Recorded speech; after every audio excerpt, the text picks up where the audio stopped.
Imagine waking up and knowing this is the very last sunrise you will ever see. The clock beside your bed doesn't just mark time anymore.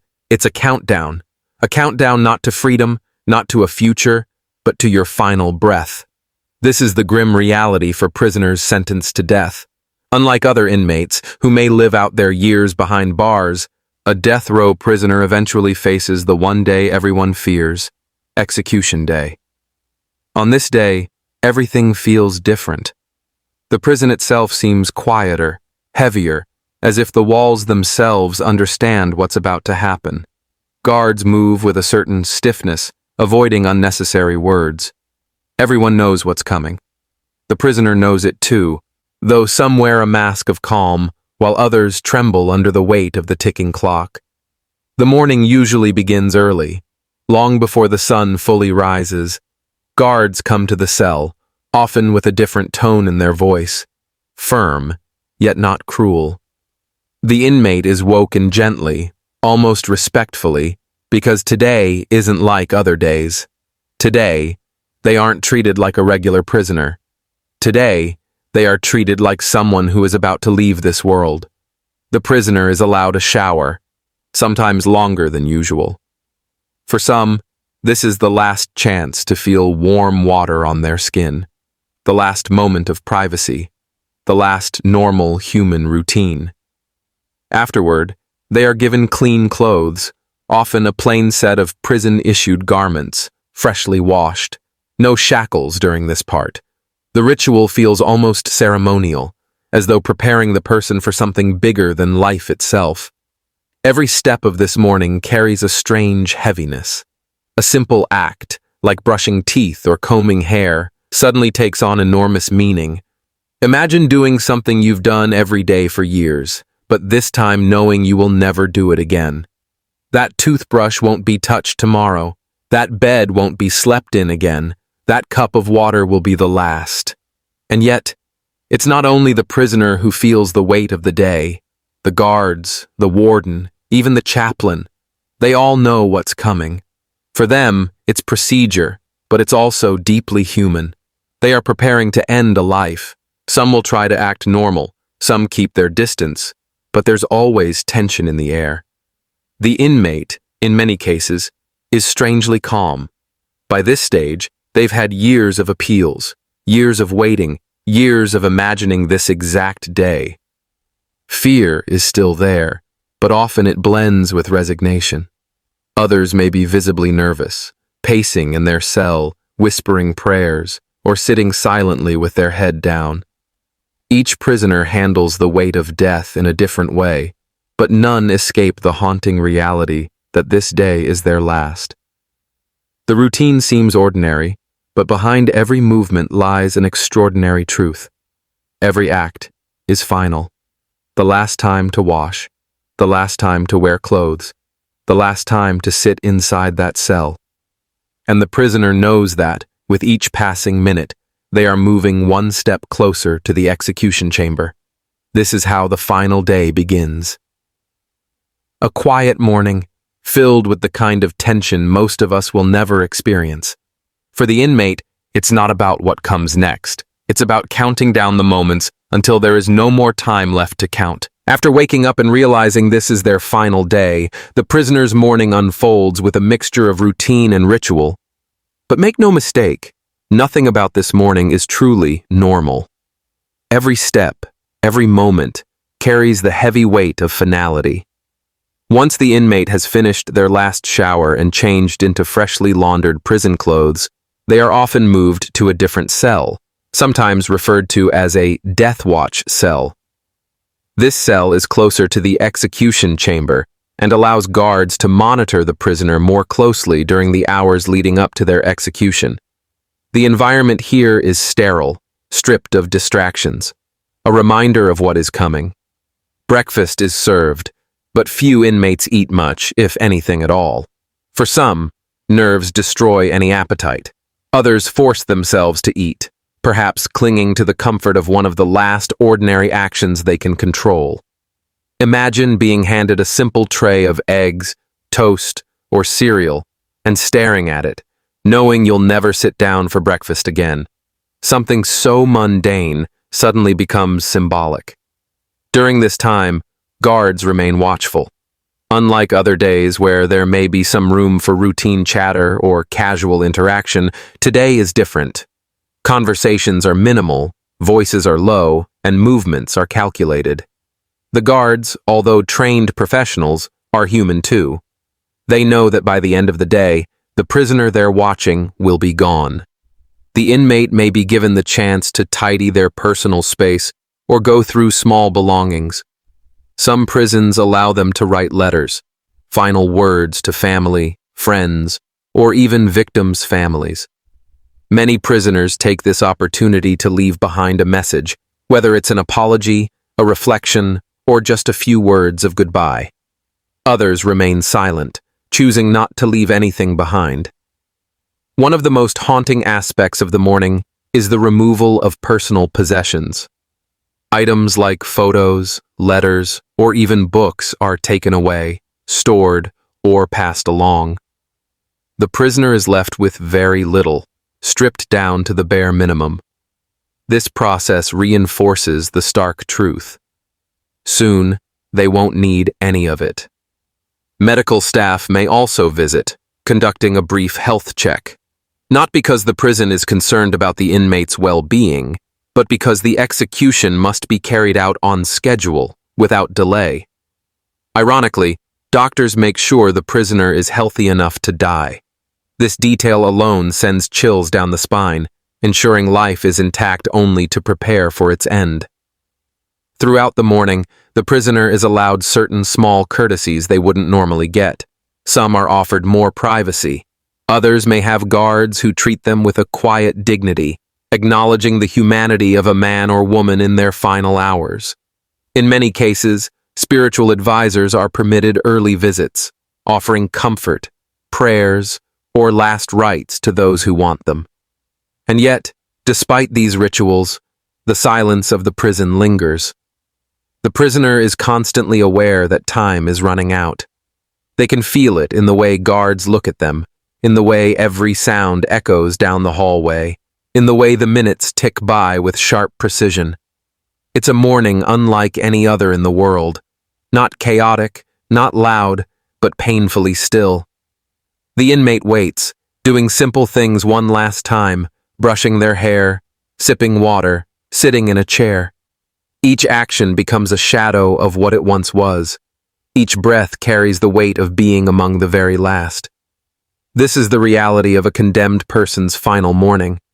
Ordinary acts transformed into haunting farewells, wrapped in a silence that no words can truly break.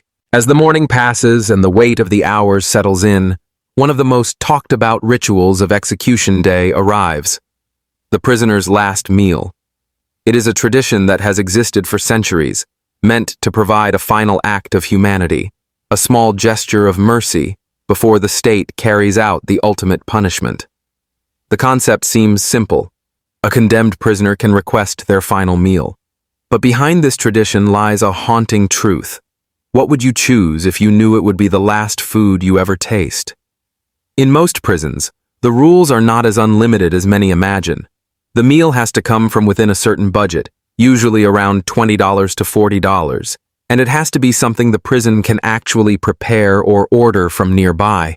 Still, many inmates use this opportunity to request something meaningful, symbolic, or comforting from their past.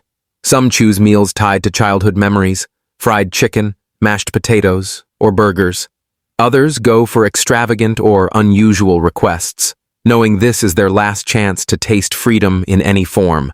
And then there are those who decline the tradition entirely, refusing to eat, either out of nerves, anger, or acceptance. One of the most famous last meal requests came from Timothy McVeigh, the Oklahoma City bomber, who asked for nothing more than 2 pints of mint chocolate chip ice cream. Simple, chilling, and oddly childlike. Another was Victor Figuer, who requested a single olive with the pit still inside. His reasoning? He hoped that an olive tree would sprout from his grave as a symbol of peace. Other cases show just how bizarre these requests can be. Some inmates ask for absurd amounts of food they could never possibly finish, almost as a form of rebellion. One prisoner requested a huge feast, steak, fried chicken, pie, and more, but then didn't touch a single bite when it was placed in front of him. Perhaps, in his mind, it wasn't about the food at all, but about taking control in the only way left to him. For the prison staff, the last meal is just another part of the procedure, but it can feel strangely humanizing. Preparing or delivering someone's final plate of food creates a sense of intimacy, a reminder that the person sitting in that cell is still human, still alive, still capable of tasting and choosing, even if only for a few more hours. And yet for the prisoner, eating that last meal can be an overwhelming experience. Each bite carries the weight of finality. Imagine chewing slowly, knowing these flavors will never pass your tongue again. Imagine tasting sweetness or saltiness while being fully aware that soon you will taste nothing at all. Some savor every bite. Others push the plate away. In some prisons, the last meal is served in the cell. In others, it is eaten in a separate room, often under close watch. Regardless of where it happens, there is always silence in the air, as though everyone present knows the significance of what's taking place, and when it's over, the tray is taken away. The prisoner is not given a second chance, no extra snack, no more requests. The ritual is complete. It is one of the last acts of freedom the condemned will ever have, and once it passes, the weight of the final hours grows heavier. The last meal is more than just food. It is a symbolic pause between life and death, a moment of choice in a day otherwise controlled by the state. For some, it is a final comfort.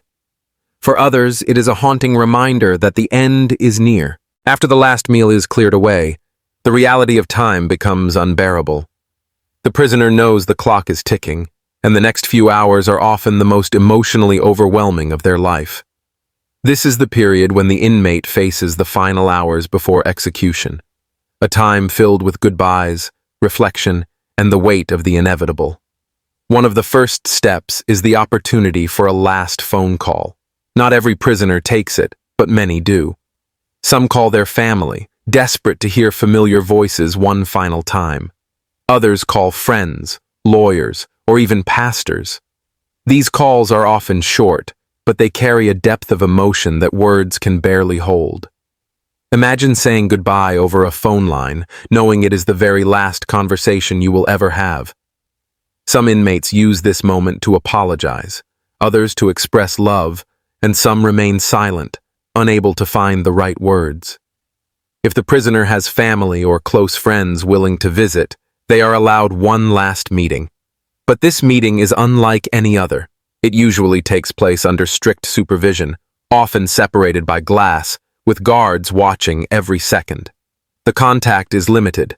No hugs, no touching, only words through a phone or speaker. For families, this is a heartbreaking moment. Parents look at their son or daughter, knowing it's the last time they'll ever see them alive. Children see their father or mother for the last time, their young minds unable to process the permanence of what's about to happen. Tears, desperate words, and silence fill these meetings.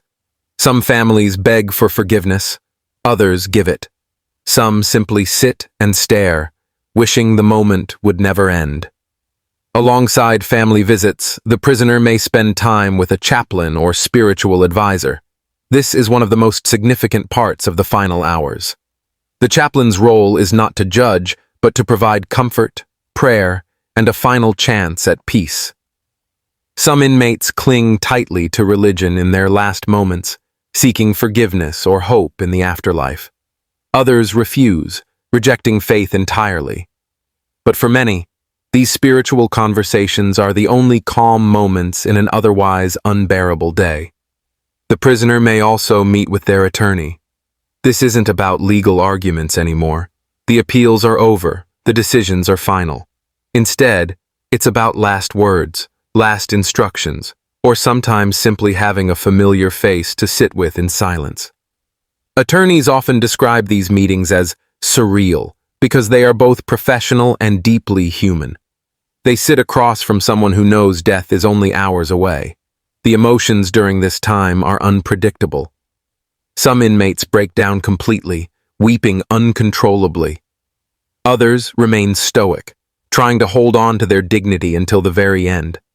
Some express anger or bitterness, refusing to accept peace. And a few, strangely, appear calm, almost relieved that the long years of waiting are finally over. For the prison staff, these final hours are a test of discipline. Guards must remain firm but humane, keeping the procedure on track. The warden often checks in, ensuring all steps are followed, and the chaplain remains nearby. Everyone involved feels the tension. They know that within hours they will walk the prisoner to the chamber. This part of the day is filled with waiting. Waiting for the clock to reach the set time. Waiting for the order to move forward. Waiting for the inevitable. The prisoner may sit quietly in their cell, staring at the walls. They may write letters, pray, or simply lie down, eyes open, lost in thought. It is the cruelest form of waiting, because waiting is not leading to freedom, or hope, or change. It is leading only to death. The final hours before execution are a haunting mixture of humanity and procedure. Goodbyes are said, prayers are whispered, tears are shed, and with each passing minute, the silence grows heavier, pressing down like a weight that no one in the prison can escape. The clock strikes the final hour. The waiting is over. Now comes the moment everyone in the prison has been anticipating. The final walk. This part of the execution day is often referred to as the last mile. The prisoner is escorted from their holding cell to the execution chamber. The walk is short, sometimes only a few yards, but the weight of those steps is immeasurable. Shackles clink with every movement, and the air feels heavier than ever before. Guards line the hallway, silent, their faces emotionless but their eyes betraying the gravity of the moment. Imagine the sound of those footsteps, each one echoing through the corridor, each one bringing the condemned closer to the end. Some prisoners walk slowly, dragging their feet, as if trying to delay the inevitable. Others walk quickly, almost eager to get it over with.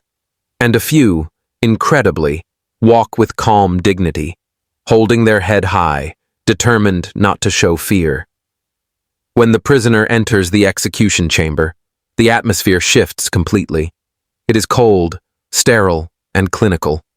The room is brightly lit, with little attempt to disguise its purpose. Witnesses sit behind glass, family members of victims, media representatives, sometimes even the prisoner's own relatives. All eyes are fixed on the condemned, and the tension in the air is suffocating. The method of execution varies depending on the state or country: lethal injection, electric chair, gas chamber, firing squad, or hanging. But no matter the method, the process is carried out with precise procedure. The prisoner is secured, strapped to a gurney, buckled into a chair, or tied to a post. Medical staff attach IV lines if it's lethal injection, ensuring everything is ready. Ironically, this is done with professional care, as though preparing a patient for surgery, except here, the goal is death, not survival. Before the process begins, the prisoner is offered one final chance: the last words. This moment is one of the most haunting traditions in the entire ritual. Some inmates use it to apologize, expressing regret and begging forgiveness. Others lash out, cursing the system, the victims, or the witnesses. Some say nothing at all, choosing silence as their final statement. And then there are those who leave chilling or cryptic remarks, words that echo in the minds of those who hear them for years afterward. Once the final words are spoken, the execution begins. If it's lethal injection, the first drug sedates the prisoner, putting them into a deep sleep. The second paralyzes the body, and the third stops the heart. To the witnesses, it often looks peaceful, almost like the condemned has simply drifted off. But for others, the sight of a body going still is anything but peaceful. In methods like the electric chair or gas chamber, the reality is far more disturbing. The body reacts violently, twitching, convulsing, sometimes even crying out. Witnesses often describe these moments as some of the most haunting images they've ever seen. No matter how clinical the procedure may be, the truth is inescapable. A human life is being ended before their eyes. And then, it is over. The doctor or warden steps forward, checks for signs of life, and pronounces the time of death. The room falls silent. The witnesses leave, some with tears, some with grim satisfaction, others with haunted expressions that will never fade. The guards remove the body, and the chamber is prepared for the next time the state carries out this irreversible act. Back in the prison, the silence lingers. For the staff, it is another execution completed, another file closed. But for those who watched, and for the person who just walked their last mile, it was the end of everything. The final walk is more than just steps down a hallway. It is the last journey of a condemned soul, a haunting reminder of mortality, justice, and the chilling reality of what it means to take a life inside prison walls.